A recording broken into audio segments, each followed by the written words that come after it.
chapter. Welcome you all, my dear students. আজকে আমরা যে জিনিসটা নিয়ে আলোচনা করব সেটা হচ্ছে যে মেডিসিনের লং কেস ইউজুয়ালি আমরা এখন যেভাবে পরীক্ষা নেই, সাধারণত পরীক্ষার দিনটা শুরুই করি যেদিন ক্লিনিক্যাল এক্সাম হয় আমাদের, ওই দিন সকালে ইউজুয়ালি আমরা স্টার্ট করি লং কেস দিয়ে। তোমাদেরকে আমরা চেষ্টা করি হাফ এন আওয়ার সময়টা যেন দেওয়া যায়। এই হাফ এন আওয়ার সময়ের মধ্যে তোমাকে পেশেন্টের হিস্ট্রি, তারপর এক্সামিনেশন, তারপর কোনো কোনো ক্ষেত্রে ইউরিন এক্সামিনেশন করতে হয়, এগুলি সব শেষ করে আধা ঘন্টা পরে এরপরে আমরা শুরু করে দেই কেস প্রেজেন্টেশন এবং এক্সাম টেকিং প্রসেস। তো এই তোমাদেরকে কিন্তু নিজে নিজে এইভাবে প্র্যাকটিস করতে হবে যখন তোমরা সময় পাবা পরীক্ষার আগে, যে কিভাবে আধা ঘন্টার মধ্যে within half an hour you can complete history taking and examination. And তোমাকে খাতাটাও তো লিখতে হবে, খাতাতেও কিন্তু সব থাকতে হয়, নিয়ম হচ্ছে এটা থাকা, including management of this case. Long কেসে প্রথম যে ইয়েটা হচ্ছে সেটা হচ্ছে history taking.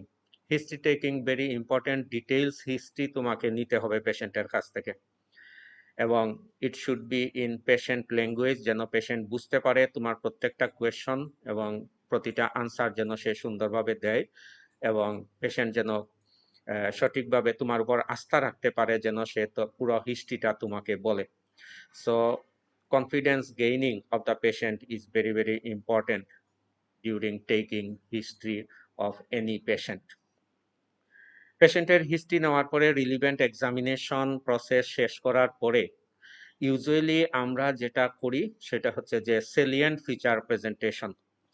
সেলিয়েন্ট feature presentation is very very important, এবং তোমাদেরকে কোনো কোনো কেসে ঘরে বসে লিখে এটা প্র্যাকটিস করতে হবে যে একটা সেলিয়েন্ট ফিচার কিভাবে প্রেজেন্ট করতে হয়। প্রফেসর ABM আবদুল্লাহ স্যারের বইতে তোমরা কিছু এইগুলির গাইডেন্স পাবা, এবং ওই বইটা ফলো করলে তোমাদের অনেক লাভ হবে। সেলিয়েন্ট ফিচারের মধ্যে সবসময় সংক্ষেপে সবকিছু উল্লেখ করতে হয়। যেমন একজন পেশেন্ট, আজকে আমি একটু সিওপিডি নিয়েও আলোচনা করব। ধরো একজন সিওপিডির পেশেন্ট তোমার কেস পড়ে গেছে, chronic obstructive pulmonary disease patient তোমার পড়ে গেছে, লাইক পেশেন্টের বয়স 65, নাম আব্দুর রহিম। যেমন তুমি এইভাবে যদি তার বলে দাও যে mister Abdur Rahim age 65 years of age, came say Subid Bazar Sylhet, admitted in this hospital on 23rd August 2020। এই তারিখটা কিন্তু তোমাদেরকে বলতে হয় যে এই হাসপাতালে উনি কবে ভর্তি হয়েছেন। This is very important. যেমন এই ক্ষেত্রে সিগারেট স্মোকিংটা ভেরি ভেরি ইম্পর্টেন্ট। 95% কেসে COPD is associated with history of smoking. সেই ক্ষেত্রে তোমরা এইখানে উল্লেখ করে দিতে পারো শুরুতে, mister Abdur Rahim age 65 years of age, came from Subit Bazar, Sylhet, admitted in this hospital on 23rd August 2020. He is a smoker with a history of say 10 pack year. যখন তুমি স্মোকার বলবা অলওয়েজ তার পেক ইয়ারের হিসাব তোমাকে বলতে হবে, এবং you know how to calculate the pack year. পেক ইয়ার ক্যালকুলেশন আমরা সবাই জানি। তাইলে এক্সামিনার বুঝলো কি, যে শুরুতেই এক্সামিনারের কানে বেজে গেল যে উনি স্মোকার এবং উনার এত পেক ইয়ার হিস্ট্রি আছে। সাথে সাথে ক্রনিক দুইটা কোমরবিডিটি আমাদের কমন পেশেন্টদের থাকে। এই পেশেন্টটাই মেবি ডায়াবেটিক, এই পেশেন্ট মেবি হাইপারটেনসিভ। তুমি যদি দেখো সেলিয়েন্ট ফিচার, তাইলে আরেকটু আমরা ইনফরমেশন দিয়ে দিচ্ছি শুরুতেই, লাইক দিস, যে mister Abdur Rahim age 65 years of age, came from Subid Bazar Sylhet, admitted in this hospital on 23rd August 2020, is a known smoker with a history of 10 pack year, is known diabetic for 3 years or 10 years, is also hypertensive for last 3 years, like this. তাহলে examiner তুমি এক্সামিনারকে এই patient সম্পর্কে maximum information first লাইনেই দিয়ে দিচ্ছ। দেন তুমি এসে বলো যে he has taken admission for, কিসের জন্য উনি ভর্তি হয়েছেন। হয়তো ওনার রেসপিরেটরি ডিস্ট্রেস আছে, ফিভার আছে, কাফ আছে, অর এনিথিং লাইক দিস। এবং ওইগুলির ডিউরেশনও সাথে সাথে তোমাকে বলে দিয়ে সেলিয়েন্ট ফিচারের মধ্যে আনতে হবে। এখানে ডিটেলস বলার সুযোগ নাই। ফিভার ফর 3 days, যেমন লাইক ওনার একটা কমপ্লেইন হচ্ছে ফিভার, তো তুমি বলতে পারো fever is continuous or intermittent, maximum recorded highest temperature is 103। Fever বলার সময় সব সময় ম্যাক্সিমাম রেকর্ডেড টেম্পারেচার যদি থাকে তাইলে এটা বলে দিতে হয়। যদি না থাকে, ওকে ফাইন, পেশেন্ট বলতে পারে নাই যে তার ম্যাক্সিমাম টেম্পারেচার রেকর্ড কত, তাইলে তো তুমি আর পাচ্ছ না। কিন্তু তুমি তাকে কোয়েশ্চন করে জিজ্ঞেস করে নিতে পারবা যে it is continuous or it is intermittent. এটা রিলিফ হয় কিভাবে, with paracetamol or auto relief হয়ে যায়। এইভাবে তোমাকে ফিভার বলার সময় ওই fever, patient is suffering from fever for 5 days which is continuous in nature, maximum recorded highest temperature is 103 degree Fahrenheit. Unit উল্লেখ করতে হবে। পরীক্ষার সময় অনেকে শুধু 103 ডিগ্রি বলে বসে থাকে, তো বোঝা যায় এটা 103 ডিগ্রি, তার সেলসিয়াস হবে না, ইট শুড বি ফারেনহাইট। কিন্তু এটা আমাদেরকেই কিন্তু বলতে হবে যে 103 degree Fahrenheit for 7 days or 3 days or 3 days। তাইলে সেলিয়েন্ট ফিচারের সময় যখন যে কমপ্লেইনটা বলে সাথে সাথে ওই কমপ্লেইনের ইলাবোরেশন একই সাথে শেষ করে ফেলতে হবে। দ্বিতীয়বার আবার মানে হিস্ট্রি অফ প্রেজেন্ট ইলনেস বলার মতো সুযোগ সেলিয়েন্ট ফিচারে নাই। So each and every symptom তোমাকে ওইখানেই ডেসক্রাইব করতে হবে।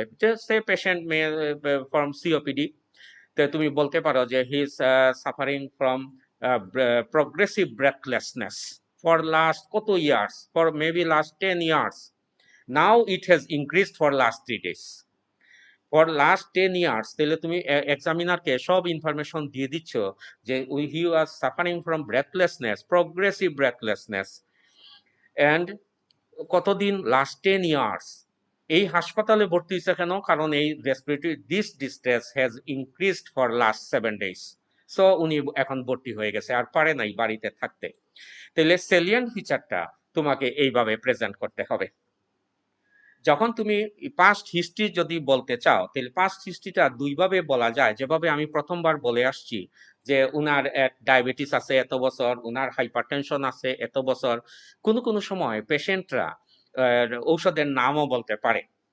এই ক্ষেত্রে তুমি যদি আরো ইনফরমেশনটা দিয়ে দাও যে patient is suffering from diabetes for last 6 years on, at least এইটুকু যদি তুমি বলো on oral or insulin, on oral medication or on insulin, তাহলে এক্সামিনার অনেক ইনফরমেশন তোমার কাছ থেকে পেয়ে যাচ্ছে এবং এক্সামিনার তোমার উপর প্রথমেই সে ইমপ্রেসড হয়ে গেল যে না, ছেলেটার বা মেয়েটার presentation is very good, start করছে অনেক ইনফরমেশন দিয়ে স্টার্ট করে দিছে। যেমন তুমি যদি বলতে পারো যে patient is suffering from hypertensive, patient is also hypertensive for last 10 years and now he is on calcium channel blocker, very very good information. তুমি অনেক ইনফরমেশন দিচ্ছ এবং এক্সামিনার ইমপ্রেস হয়ে যাচ্ছে তোমার উপরে। সো এইভাবেই তোমাকে সেলিয়েন্ট ফিচার বলতে হবে। ইন এক্সামিনেশন ডিটেলস বলার তোমার কোনো দরকার নাই, তুমি শুধু ইম্পর্টেন্ট পজিটিভ এবং ইম্পর্টেন্ট নেগেটিভ বলতে হবে। যেমন তুমি বলছো পেশেন্টের এনিমিয়া আছে, তো এনিমিয়া থাকলে তোমাকে বলতেই হবে যে এনিমিয়াটা মাইল্ড, মডারেট অর সিভিয়ার। তখন তুমি বললা পেশেন্ট ইজ মডারেটলি এনিমিক। তো এনিমিক পেশেন্টের টাংটা স্মুথ শাইনি হইতে পারে। এই জিনিসটা ভেরি ভেরি ইম্পর্টেন্ট, কারণ iron deficiency anaemia, vitamin B12 এ টাং স্মুথ শাইনি হয়ে যায়। এই ইনফরমেশনটা যদি তুমি থাকে তাইলে তুমি বললা, যদি না থাকে তাও বলতে হবে যে পেশেন্ট টাং ইজ নর্মাল, তাইলে বোঝা গেল যে iron deficiency anaemia more or less rule out হয়ে যাবে এই অ্যানিমিয়াতে। সো এইভাবে ইম্পর্টেন্ট পজিটিভ ফাইন্ডিংস এবং নেগেটিভ ফাইন্ডিংস বোথ তোমাকে বলে যেতে হবে। তো 4টা জিনিস যেগুলি আমরা বলি ভাইটাল সাইন, এগুলি কিন্তু প্রত্যেক পেশেন্টের বলে দিতে হবে। পালস কত, pulse 72 beat per minute which is regular, regular, irregular, irregularly irregular তোমাকে বলেই যেতে হবে। পালস যখনই বলবা, পালস কখনোই এক কথায় শেষ করা যায় না। 72 পার minute which is regular, volume is normal, or volume has been increased, বা এরকম কিছু একটা বলতে হবে যদি থাকে। পালস ইরেগুলার হইলে regularly irregular or irregularly irregular. Blood pressure 120/80 millimetre of mercury, পরীক্ষার সময় ফ্রিকুয়েন্টলি 120/80, এটা হয় না, ইউনিট বলতেই হবে। 120/80 মিলিমিটার অফ মার্কারি তোমারে বলতে হবে। টেম্পারেচার, টেম্পারেচার এটা ভাইটাল সাইনের একটা পার্ট, টেম্পারেচার মাপতেই হবে এবং বলতে হবে। 98 degree Fahrenheit or 99 degree Fahrenheit বলতে হবে, উল্টো করে। Respiratory rate another component vital সাইনের। তো 70 যেমন respiratory rate 18 breadth per minute বলতে হবে, 18 বললে হবে না। 18 breadth per respiratory rate is 18 breadth per minute. So এই জিনিসগুলি তোমার প্রেজেন্টেশনের সৌন্দর্য বাড়ায় দেয় এবং এক্সামিনারকে এতে আকৃষ্ট করে যে it is very good presentation. তারপরে তুমি আর সিস্টেম ওয়াইজ, যদি তোমার যে সিস্টেমে পজিটিভ ফাইন্ডিংস থাকবে, যেমন respiratory distress, respiratory system no abnormality found, এটা সেলিয়েন্ট ফিচারে বলার দরকার নাই। যদি রেসপিরেটরি সিস্টেমে কোনো পজিটিভ ফাইন্ডিংস থাকে, কার্ডিওভাস্কুলার সিস্টেমে পজিটিভ ফাইন্ডিংস থাকে, ওইগুলি শুধু উল্লেখ করে যেতে হবে। উল্লেখ করে অনেকে শুরু করে দেখ on cardiovascular regulation, heart rate normal, এইসব বলার কোনো দরকার নাই। যদি এটা নরমাল থাকে সেলিয়েন্ট ফিচারে, এইসব বলার নাই, তুমি এগুলি খাতায় লিখে রাখছো ডিটেইলস ইয়েতে। তারপরেই সেলিয়েন্ট ফিচার বলার পরেই তুমি তোমার একটা প্রভিশনাল ডায়াগনোসিস, এক্সামিনেশন আর কিছু থাকলে তুমি উল্লেখ করবা এবং একটা ডায়াগনোসিস বলবা। এই সেলিয়েন্ট ফিচারটা ইউ উইল ট্রাই 2 to 3 মিনিটের মধ্যে যেন প্রেজেন্টেশনটা শেষ হয়ে যায়, এবং এমন সুন্দর প্রেজেন্টেশন ইনফরমেশন থাকবে যে পরবর্তীতে যেন এক্সামিনারের কোয়েশ্চন করতেই সমস্যা হয়ে যায়, যে এত সুন্দর প্রেজেন্টেশন কি কোয়েশ্চন করব, সব তো বলে দিছে। তো তারপরেই তুমি তোমার প্রভিশনাল ডায়াগনোসিসটা বলবা, প্রভিশনাল ডায়াগনোসিস বলে তোমার শেষ। এরপর এক্সামিনার যা যা কোয়েশ্চন তোমাকে শুরু করে অ্যাকর্ডিংলি তার কোয়েশ্চনের আনসার তোমাকে দিতে হবে। উনি ম্যানেজমেন্ট পর্যন্ত চলে যেতে পারেন, উনার ইচ্ছা, এক্সামিনারের ইচ্ছা, যেভাবে বলবে। তোমার কোনো এক্সামিনেশন প্রসিডিউর উনি দেখাইতে বলতে পারে, তুমি দেখাবা, যেটা বলবে ওইটাই শুধু তুমি করবা। যে প্রশ্ন করবে ওই প্রশ্নের ডিরেক্ট আনসার দেওয়ার চেষ্টা করবা এবং কোনো মানে এক্সেস কথা না বলা চেষ্টা করা। আর যদি কোনো সময় সব কোয়েশ্চন পারা সম্ভব হয় না, তাইলে তুমি সাথে সাথে বলবা যে স্যার আমি এটা পারতেছি না, আই এম সরি। তাইলে এক্সামিনার নেক্সট কোয়েশ্চনে যাবে। অনেকে করে কি ওইটা উল্টাপাল্টা বলার, না জেনে উল্টাপাল্টা বলার চেষ্টা, অথবা টাইম কিল করার চেষ্টা করে। এটা খুব খারাপ, তোমার সময় কিন্তু নষ্ট হয়ে যাচ্ছে।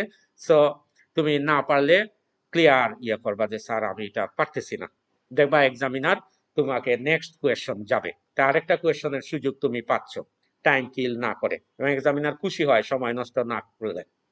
তাহলে রিগার্ডিং এই হচ্ছে তোমার সেলিয়েন্ট ফিচার সম্পর্কে। এগুলি তোমরা সবাই জানো, আমি আবার একটু ব্রেইন হ্যামারিং করলাম। এই জন্য সেলিয়েন্ট ফিচার কোনো ইম্পর্টেন্ট কেসের তোমার লিখতে হবে, লিখে এগুলি প্র্যাকটিস করতে হবে, মুখে বলতে হবে। একজন রুমমেট একজন আরেকজনকে বলতে পারো, তোমার পড়ার পার্টনার যে কেউ একজন বললা, বাকিরা সবাই শুনলা, তারপর আরেকজন আরেকটা কেসের সেলিয়েন্ট ফিচার বললা, যে এই যদি কেস আমার পড়ে যায় তো এই সেলিয়েন্ট ফিচারের এই পয়েন্টগুলি যেন আমাদের মিস না হয়। আমাদের মেডিসিনের কমন কিছু কেস থাকে, তার মধ্যে রেসপিরেটরি সিস্টেমের কিছু কমন কেস সব সময় থাকে। যেমন অবস্ট্রাকটিভ এয়ারওয়ে ডিজিজ, একটা অ্যাজমা, একটা হচ্ছে সিওপিডি। যেহেতু সিওপিডির পেশেন্টটা একটু বেশি থাকে, সো একটু পেশেন্ট বেশিই থেকে যায় সিওপিডির, 2 থেকে 3 জন প্রতিদিন এক্সামে থেকে যেতে পারে। ব্রঙ্কিয়াল এজমা, প্লুরাল ইফিউশন, এগুলি আমাদের একটু কমনলি থেকে যায়। কোনো সময় ব্রঙ্কিয়েকটেসিসও পাওয়া যায়, পাইলে দেওয়া হয়।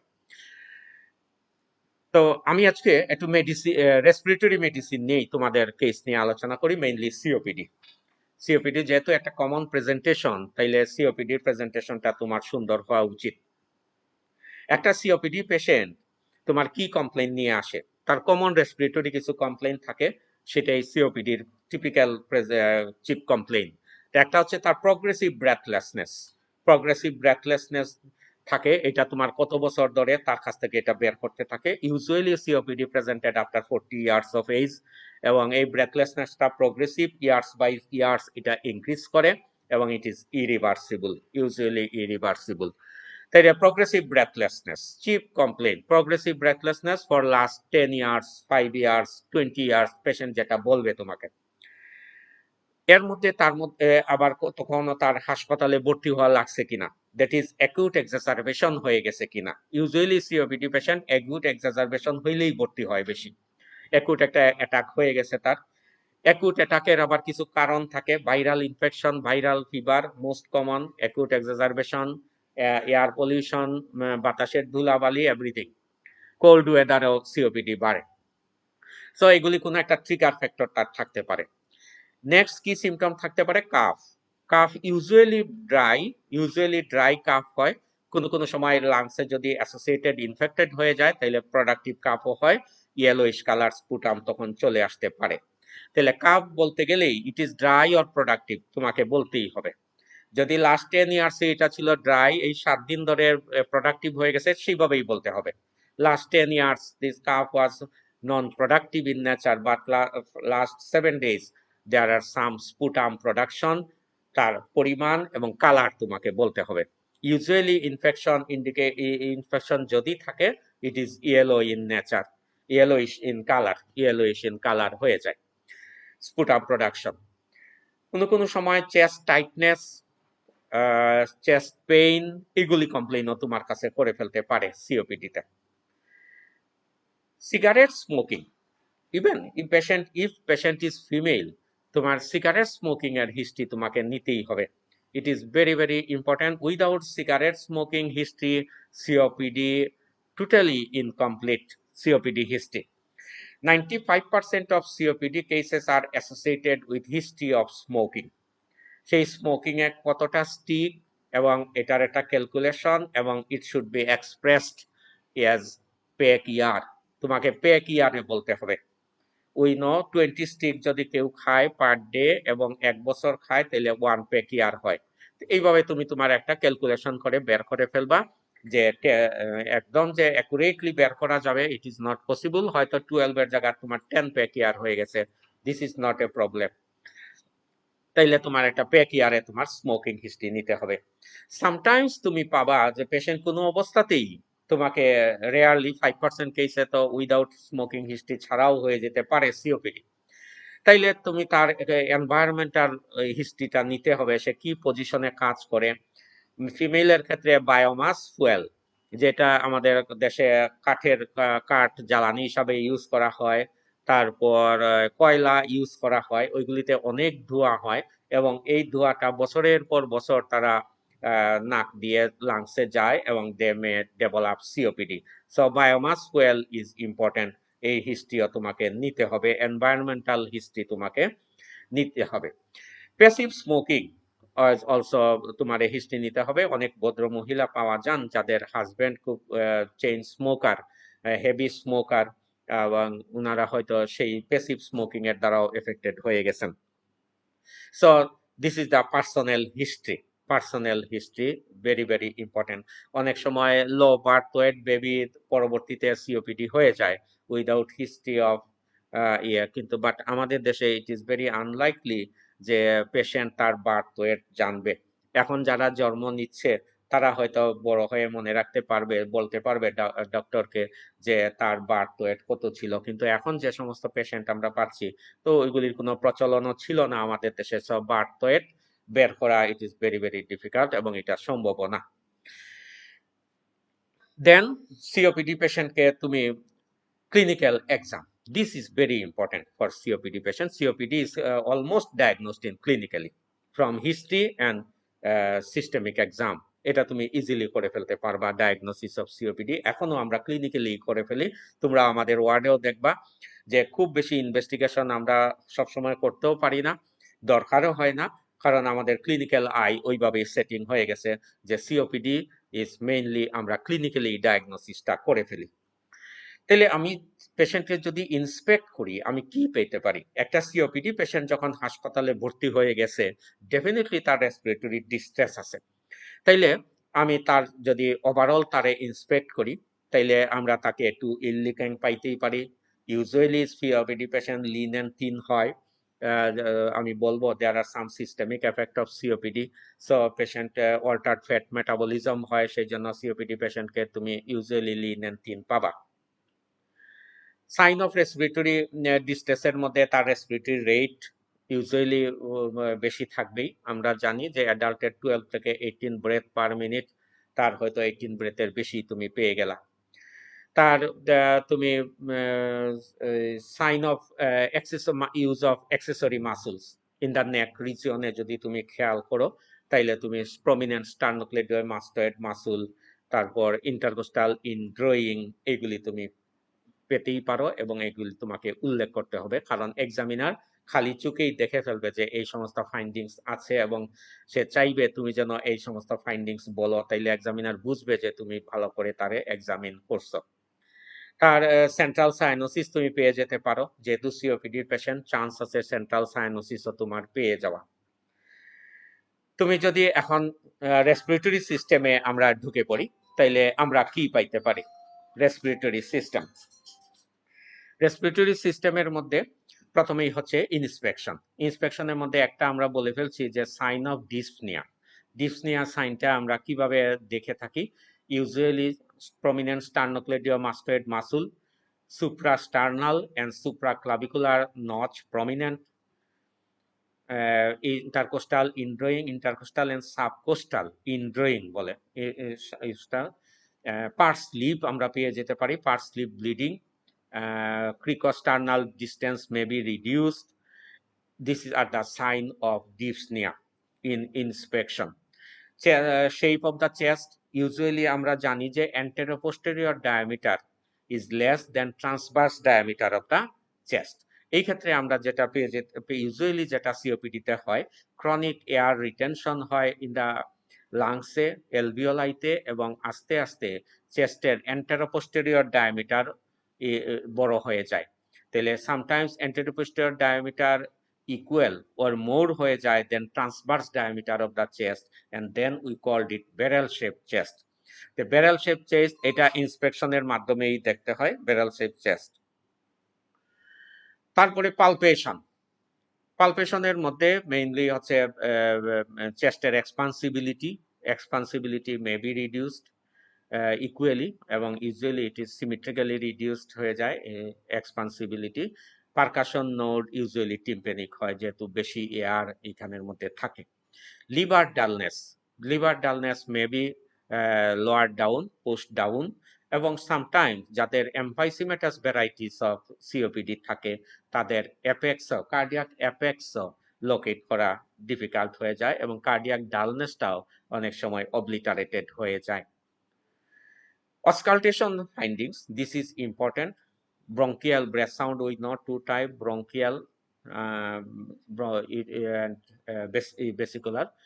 Here the breath sound will be vesicular with prolonged expiration. Obstructive airway disease is mainly a problem is during expiration.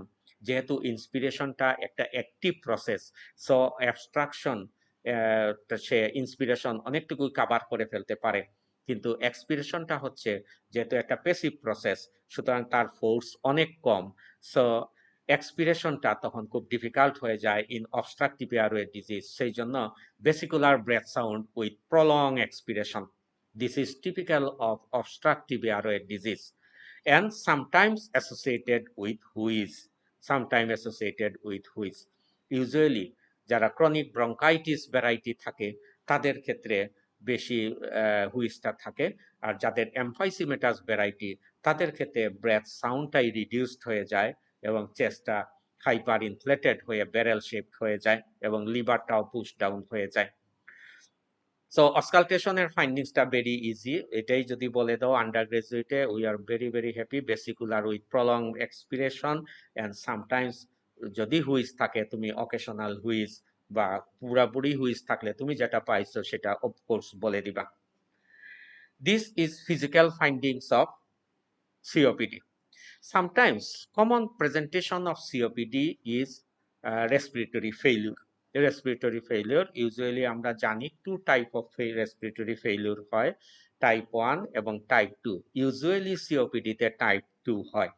কোনো সময় খুব বেশি অ্যাকুট এক্সাজারবেশনে টাইপ 1 হইতে পারে। তো ইউজুয়ালি সিওপিডিতে টাইপ 2 রেসপিরেটরি ফেইলিওর হয়, এবং টাইপ 2 তে we know there is oxygen কম, সাথে সাথে কার্বন ডাইঅক্সাইড রিটেনশন থাকে। আর টাইপ 1 এ শুধুমাত্র অক্সিজেন কম কিন্তু কার্বন ডাইঅক্সাইড নরমাল থাকে। So there is a sign of carbon dioxide retention আমরা ফিজিক্যাল এক্সামিনেশনের সময় পেয়ে যেতে পারি। তাহলে সাইন অফ কার্বন ডাইঅক্সাইড রিটেনশনের মধ্যে একটা হচ্ছে পালস, হাই বাউন্ডিং পালস হয়, আর ফ্ল্যাপিং ট্রেমর পাওয়া যায়। সো এটাও আমাদের মাথায় রাখতে হবে যে এখানে কোনো রেসপিরেটরি এবং central, usually type 2 respiratory failure নিয়ে যারা আসে তাদের সেন্ট্রাল সাইনোসিসও থাকে। Another complication of COPD is cor pulmonale. আমরা জানি সিওপিডিতে একটা ক্রনিক ইনফ্লামেশন ইন দ্য লাংয়ে হয়। Chronic inflammation in the lung হওয়ার কারণে লাংয়ের ফাইব্রোসিস হয় অনেক, এবং এই কারণেই যে স্মল ভেসেলস যেগুলি আছে ক্যাপিলারি, ওই ভেসেলগুলির আর্টারি ওয়ালের মধ্যেও ফাইব্রোসিস হয়। So elasticity is reduced, so pulmonary pressure বেড়ে যায় এবং একসময় পালমোনারি হাইপারটেনশন ডেভেলপ করে। যেহেতু right heart is associated with the lungs, so right হার্টের প্রেশারও বেড়ে যায় এবং একসময় রাইট হার্ট ফেল মেরে যেতে পারে যদি সে প্রেশার আর মেনটেন করতে না পারে। দেন উই কলড ইট কর পালমোনালি। The right heart failure associated with COPD, this is called pulmonale. So then you may get the three cardinal sign of right heart failure, enlarged neck vein, enlarged tender liver, and bilateral pedal edema. These are the cardinal feature of right heart failure. এটাও তুমি clinical এক্সামিনেশনের সময় পেয়ে যেতে পারো। তাইলে clinical examination এবং history, এই দুইটা দিয়েই কিন্তু আমরা সিওপিডি ডায়াগনোসিস করে ফেলতে পারতেছি।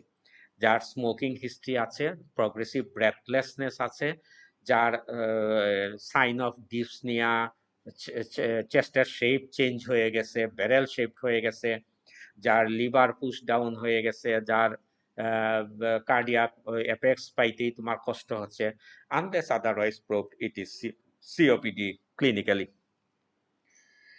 সো তারপরেও এক্সামিনার তোমারে কিছু কোয়েশন করবি যে কি কি ইনভেস্টিগেশন তুমি করতে পারো সিওপিডি ডায়াগনোসিসের জন্য, কনফার্ম করার জন্য। একটা এক্সরে চেস্ট আমরা করে ফেলতে পারি। এক্সরে চেস্টের মধ্যে তাইলে আমরা কি পাবো? এক্সরে চেস্টের মধ্যে যে টিপিক্যাল ফাইন্ডিংস অফ সিওপিডি যেটা আমরা ক্লিনিক্যালি পেয়ে গেছিলাম, that is hyper inflated lung field. Hyper inflated lung field যদি হয় তাইলে লো ফ্ল্যাট ডায়াফ্রামটা পুশ ডাউন হবে এবং ডায়াফ্রাম ইউজুয়ালি কার্ভ থাকে, কার্ভটা টুয়ার্ডস দ্য আপার সাইডে কার্ভ থাকে। সো যখন সে ফ্ল্যাট হবে তখন সে অনেকটুকু নিচে নেমে যায়, তাইলে লো ফ্ল্যাট ডায়াফ্রাম।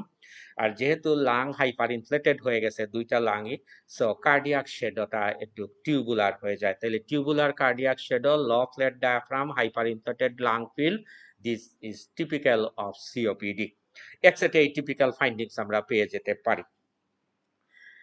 আদার যদি আমরা তারপরেও আমরা কনফার্মেশন করতে চাই তাইলে আমাদের কনফার্মেটরি হচ্ছে, এবং আমাদের করা উচিত সেটা হচ্ছে স্পাইরোমেট্রি। স্পাইরোমেট্রি হচ্ছে লাং ফাংশন টেস্ট। একটা স্পাইরোমেট্রি একটা ডিভাইস, যে ডিভাইসের মধ্যে আমরা পেশেন্টের এজ, সেক্স, হাইট, ওয়েট, এগুলি আমরা তার এখানে ডিভাইসকে একটা ইনপুট দিই। এই সমস্ত দিতে হয় ইনপুট।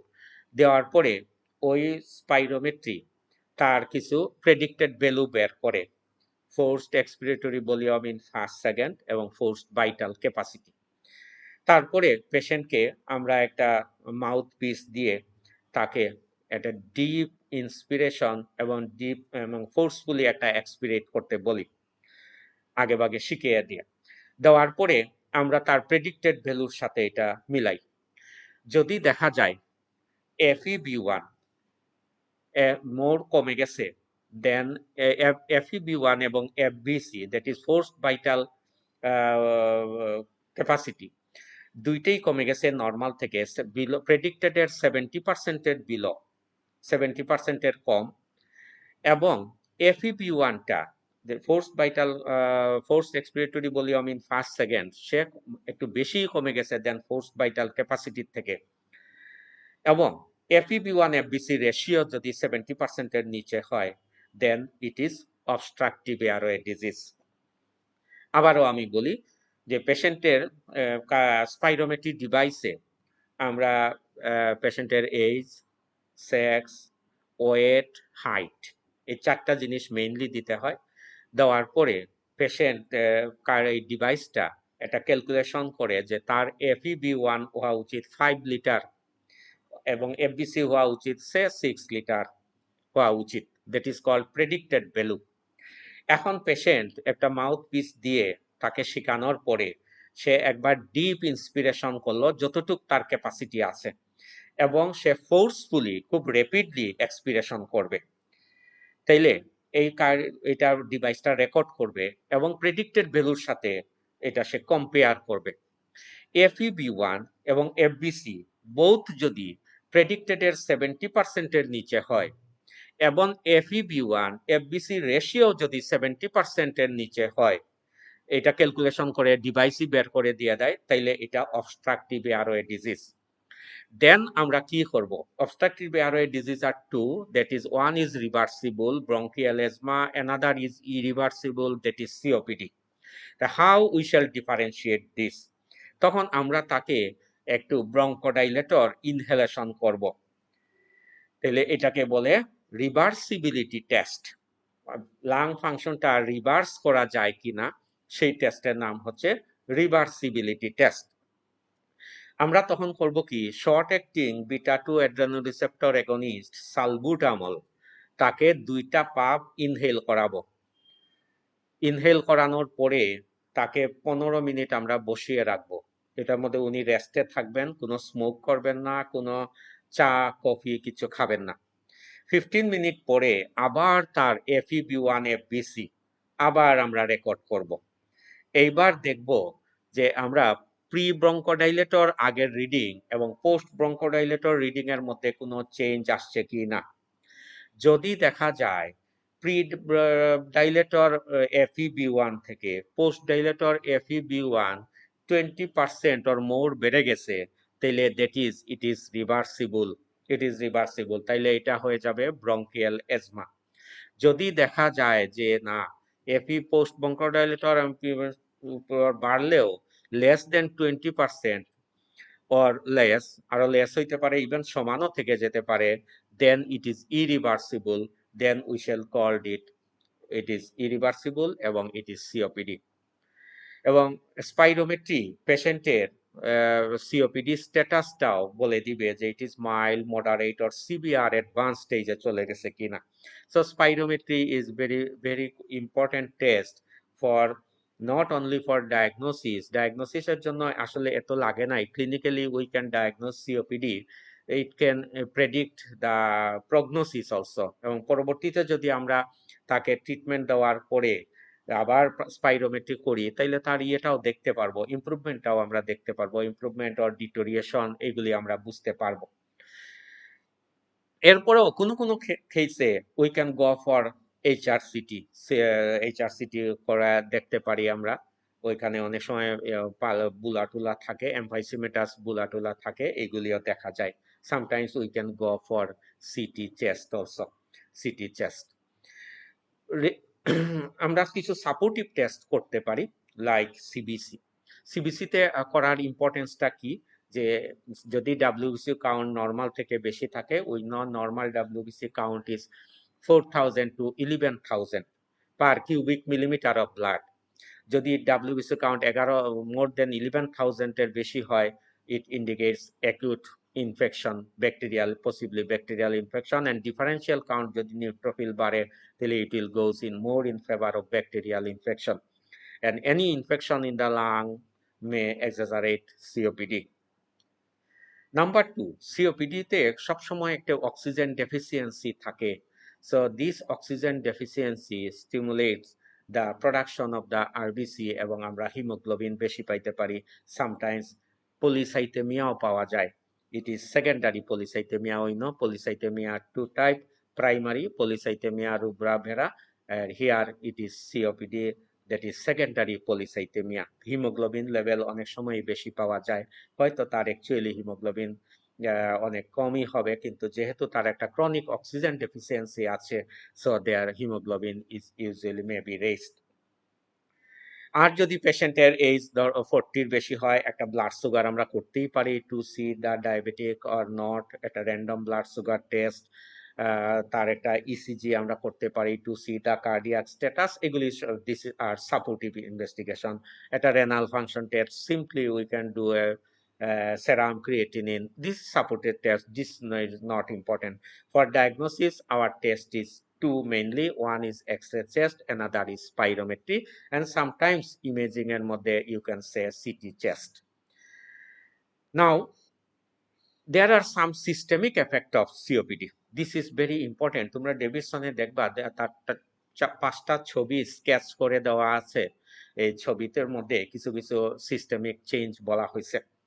একটার মধ্যে দেখা যায় যে পেশেন্ট লিন অ্যান্ড থিন, খুব লিন অ্যান্ড থিন, কারণ অল্টার্ড ফ্যাট মেটাবলিজম হয়, যেহেতু উনি ক্রনিক রেসপিরেটরি ডিস্ট্রেসে ভুগেন, উনার প্রচুর এনার্জি দরকার হয় বডির এই রেসপিরেটরি ডিস্ট্রেসকে ওভারকাম করার জন্য, এবং এই ক্রনিক বেশি এটিপির প্রয়োজনের কারণে বডি তার ফ্যাট ইউজ করে ফেলে, মেটাবলাইজ করে ফেলে এনার্জি পাওয়ার জন্য, এবং আস্তে আস্তে পেশেন্ট লিন অ্যান্ড থিন হয়ে যায়। একটা ছবি তোমরা দেখবা যে ইয়ার ছবি দিছে, যেমন একটা বোনের ছবি দিছে। ইট ইন্ডিকেটস যে chronic COPD is associated with chronic COPD না COPD is associated with osteoporosis.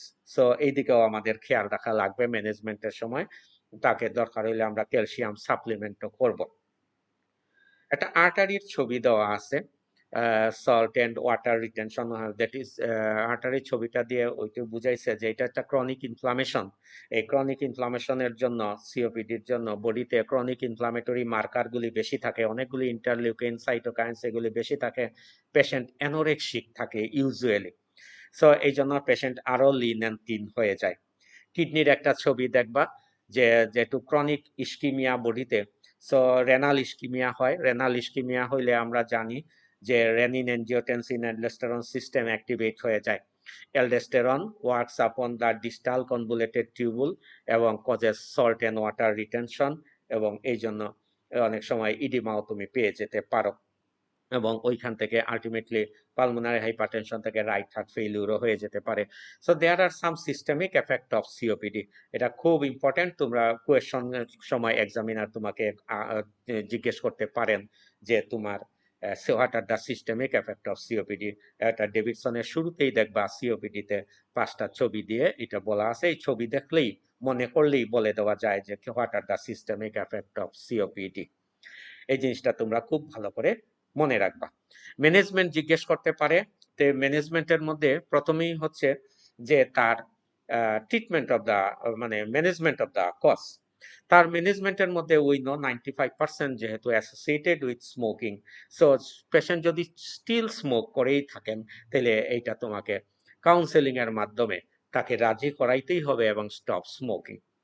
যদি তার কোনো এনভায়রনমেন্টাল ফ্যাক্টর রেসপন্সিবল হয়ে থাকে এবং ইফ পসিবল, তাইলে তাকে ওই এনভায়রনমেন্টাল ফ্যাক্টর থেকেও তোমাকে রিলিভ করতে হবে। তাইলে treatment of the cause is the main management, first management.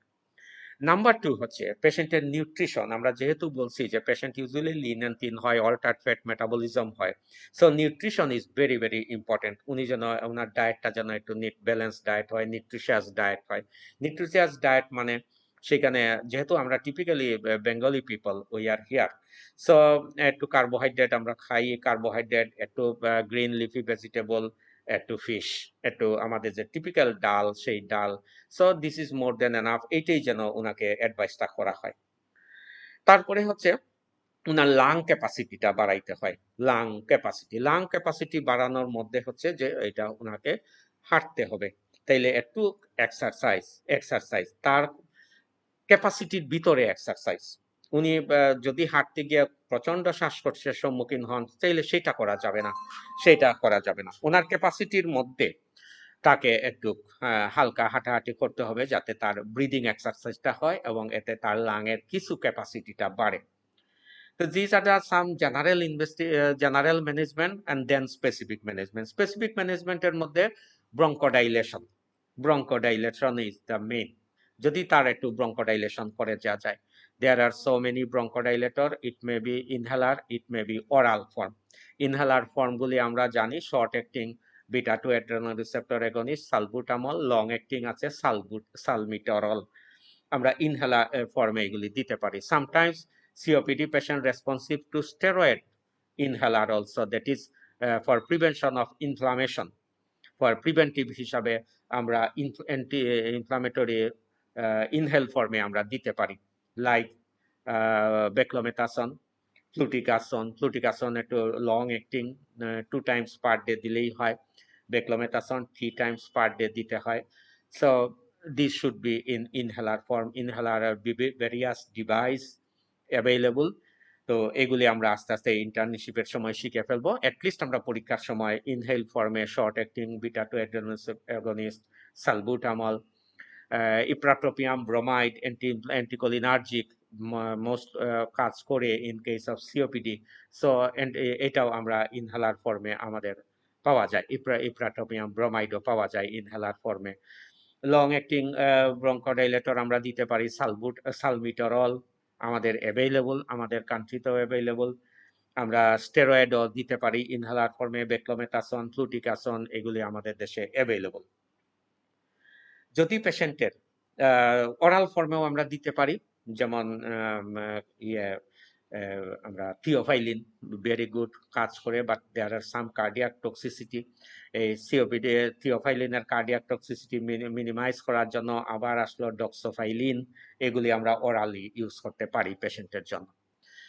যদি পেশেন্ট অ্যাকুট এক্সারবেশন নিয়ে ওয়ার্ডেই ভর্তি হয়, তাইলে আমরা যেটা করতে পারি, তাকে ইনহেলার ফর্মে তখন সে নিতে পারে না, তখন আমরা তাকে নেবুলাইজ ফর্মে দিতে পারি।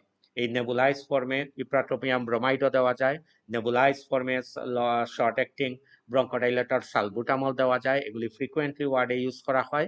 এমনকি স্টেরয়েড বুডিসোনেড আমরা ইউজ করে থাকি ইন নেবুলাইজেশন ফর্মে।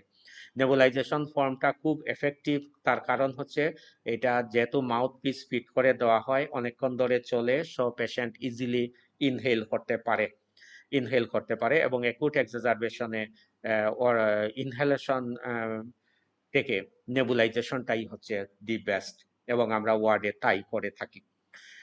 যদি অ্যাকুট এক্সারবেশন হয়, ইনফেকশন থাকে, তাইলে একটা অ্যান্টিবায়োটিক। ইনফেকশন আমরা বুঝবো কিভাবে? তাইলে পেশেন্টের ফিভার থাকবে, প্রোডাক্টিভ স্পুটাম থাকবে, ইয়েলোইশ স্পুটাম থাকতে পারে, ডাব্লিউবিসি কাউন্ট করলে কাউন্ট বেশি থাকতে পারে। সো এইভাবে আমরা বুঝে ফেলতে পারি যে দে অ্যাসোসিয়েটেড উইথ ইনফেকশন। তাহলে ইনফেকশন থাকলে একটা অ্যান্টিবায়োটিক আমাদেরকে চয়েস করতে হবে, অ্যান্টিবায়োটিক চয়েস করে তাকে একটা অ্যান্টিবায়োটিক দিতে হবে। Acute exacerbation sometimes oral steroid use করতে হয়। Oral স্টেরয়েডের মধ্যে prednisolone 30 milligram per day 7 to 10 days, single dose in the morning দেওয়া হয়। 30 milligram oral prednisolone 7 to 10 days আমরা তাকে ইউজ করতে পারি। These are the some management of COPD. Regarding প্রিভেনশনটা খুব জিজ্ঞেস করা হয় যে আমরা প্রিভেন্ট করব কিভাবে সিওপিডি থেকে। সিওপিডি নাম্বার 1 হচ্ছে স্মোকিং। এটা তো অবশ্যই স্টপ করাইতে হবে যেভাবেই পারা যায়। আমাদের সবাই মিলে সোশিয়ালি মানে বিভিন্নভাবে এটার ক্যাম্পেইন, যাতে ধূমপান কেউ না করে, যারা করতেছে তাদেরকেও কিভাবে কুইট করানো যায়। নাম্বার 2 হচ্ছে তার এনভায়রনমেন্টাল, যদি কোনো ইমপ্রুভমেন্টের সুযোগ থাকে তাইলে আমাদেরকে সেই অ্যাডভাইসটা তাকে করতে পারবে। যদি তার ওয়ার্কিং প্লেসে কোনো সমস্যা থেকে থাকে তাইলে সেখানেও তাকে অ্যাডভাইস দিতে হবে যে কিভাবে তাকে এখান থেকে সরায় আনা যায়। এক্সারবেশন প্রিভেনশনের মধ্যে infection is the most important, এবং ভাইরাল ইনফেকশন, ইনফ্লুয়েঞ্জা। তাইলে এটা আমরা তাকে, যদি দেখা যায় যে তার রিপিটেডলি ইনফ্লুয়েঞ্জা ইনফেকশন হচ্ছে এবং তার অ্যাকুট এক্সারবেশন হচ্ছে, তাইলে অ্যানুয়াল ইনফ্লুয়েঞ্জা ভ্যাকসিনটা বছরে একবার দিতে হয়, এবং নিউমোকক্কাসের এগেইনস্টে আমাদের ভ্যাকসিন পাওয়া যায়, এবং সেই ভ্যাকসিনটা একবার দিলে হয়, 5 ইয়ার্স ইন্টারভেলে একবার দিলেই হয়। তাইলে দুইটা ভ্যাকসিন আমরা অ্যাকুট এক্সাজারবেশনের ক্ষেত্রে ইউজ করতে পারি এবং আমরা এটা কমনলি এখন ইউজ করতেছি। এবং তোমরা যদি এক্সামিনারকে বলো, examiner will be very happy. একটা হচ্ছে অ্যানুয়াল ইনফ্লুয়েঞ্জা ভ্যাকসিন, আর একটা হচ্ছে নিউমোকক্কাসের এগেনস্টে ভ্যাকসিন। ডোজ টোজ কিছুই লাগবে না, দুইটার নাম বলতে পারাই আমাদের জন্য অনেক অনেক বিশাল ব্যাপার। তাইলে অ্যাকুট এক্সাজারবেশন প্রিভেনশনও আমাদের দ্বারা সম্ভব। সো একটা লং কেস আবারও বলি, লং কেসের হিস্ট্রি নিয়ে তারপর তার একটা ক্লিনিক্যাল এক্সাম করে তারপর একটা সেলিয়েন্ট ফিচার দাঁড় করায় দিতে হবে, এবং সেলিয়েন্ট ফিচারের প্রত্যেকটা লাইন যেন হাইলি ইনফরমেটিভ হয়, হাইলি ইনফরমেটিভ হয়, ইনফরমেশন ছাড়া যেন কোনো একটা লাইন সেলিয়েন্ট ফিচারে ঢুকতে না পারে। সেখানে আবারও বলতেছি আমরা যে তার যদি স্মোকিং স্ট্যাটাস কি সেটা, যে স্মোকিং যে কোনো ডিজিজের জন্য ইম্পর্ট্যান্ট। তার যদি হাইপারটেনশন থেকেই থাকে, হয়তো এখন সে হাইপারটেনশনের জন্য ভর্তি হয় নাই, বাট কিন্তু ইট is very much important, hypertension থাকলে উল্লেখ করতেই হবে। তাইলে যদি আমরা প্রথম লাইনেই smoking, hypertension, diabetes if present, তাইলে আমরা উল্লেখ করে ফেলতে পারি। অ্যাসোসিয়েটেড উইথ যদি তাদের দুই একটা ড্রাগের নামও বলে ফেলতে পারি প্রথম চান্সেই, তাইলে এক্সামিনার একদম হাইলি ইমপ্রেসড হয়ে যাবে ওভার দ্য এক্সামিনি, যে তো শুরুই করলো অনেক অনেক ইনফরমেশন দিয়ে। তো সেলিয়েন্ট ফিচারটা তোমাদেরকে বাসায় প্র্যাকটিস করতে হবে, লিখে প্র্যাকটিস করতে হবে। ইভেন শর্ট কেসও, একটা লিভার যদি তোমারে পালপেট করতে দেয় শর্ট কেসে, পালপেট দ্য লিভার, তাহলে লিভারটা কিভাবে প্রেজেন্ট করতে হয় এগুলি সব আব্দুল্লাহ স্যারের বইতে আছে। এবং তোমরা যদি এইভাবে প্র্যাকটিস করো যে একটা লিভার আমার এইভাবে ডেসক্রিপশন করা লাগে, তাহলে বারবার বলতে বলতে এগুলি প্র্যাকটিস হয়ে যায়, এবং তখন গড়গড় করে এক্সামিনেশন হলে বলে দেওয়া যায়, এবং তখন কথাগুলা আটকায় না। নাইলে আমরা ম্যাক্সিমাম টাইমে দেখি প্রেজেন্টেশনের সময় বিভিন্ন ধরনের সাউন্ড, কোনো অ্যাকচুয়াল কথা বেরই হচ্ছে না, এইগুলি তোমাদের আর হবে না। তো জাস্ট তোমাদের এক্সাম সম্ভবত ডিউ টাইমে হবে আশা করতেছি। সো যেহেতু ডিউ টাইমে হবে এবং আমরা তোমাদেরকে সরাসরি ক্লাসে আনতে পারতেছি না, সো এইভাবে যতদূর পারি আমরা তোমাদেরকে একটু অ্যাডভাইস দিই। এবং এই অ্যাডভাইস অনুযায়ী যেহেতু এখন আর ঘরের বেরও হতে পারতেছে না, যে সারাদিন যদি একটু পড়ো, বইগুলি পড়ো, বিভিন্ন ডিজিজ পড়ো, বিভিন্ন সেলিয়েন্ট ফিচার লেখো, শর্ট কেস প্রেজেন্টেশনটা নিজে নিজেই প্র্যাকটিস করো, তাইলেও তুমি অনেক আগায় যাবা, অনেক আগে যাবা, যেহেতু আমরা সরাসরি তোমাদের এখনো ক্লাস করতে পারতেছি না দেশের সার্কামস্টেন্সেস এর জন্য। সো হোপফুলি সবাই ভালো থাকবা, সুস্থ থাকবা, এবং যতদূর পারো পড়াশোনারে আগায় নিয়ে যাও, মনে মনে ধরেই রাখো যে না, নভেম্বরেই আমার ফাইনাল হয়ে যাবে। থ্যাংক ইউ অল, ভালো থাকো, সুস্থ থাকো। আজকের মতো এখানেই শেষ।